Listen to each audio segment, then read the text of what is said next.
Претседателката Силјановска Давкова да не го потпише указот за измените на Законот за урбанистичко планирање, бараат невладините организации. За нив е неприфатливо вака крупни измени да се носат во скратена постапка. Барањето доаѓа откако вчера пратениците експресно ги изгласаа измените по скратена постапка. Без широка јавна расправа вакви измени во закон не се носат. И тоа мора да се да го почитува владата и министерот ако сака да покаже демократски капацитет. Од кабинетот на претседателката не одговорија дали таа ќе го потпише указот за измените или ќе ги врати повторно во собраниска процедура. Вчера на Комисијата за транспорт во собранието министерот ги презентираше измените, а невладините ги кажаа нивните забелешки.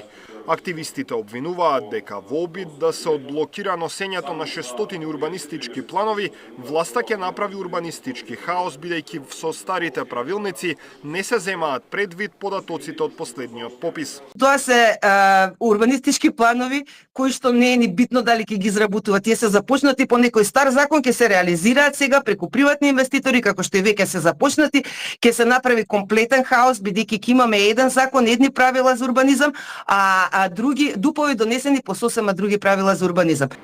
За активистите спорно е што катните гаражи ќе бидат вметнати меѓу објектите од јавен интерес за кои нема потреба од промена на детален урбанистички план, туку потребен е само урбанистички проект. Спорно е што се отстранува одредбата со која се донел урбанистички план да е ништовна ако нема добиена согласност од Министерството за транспорт.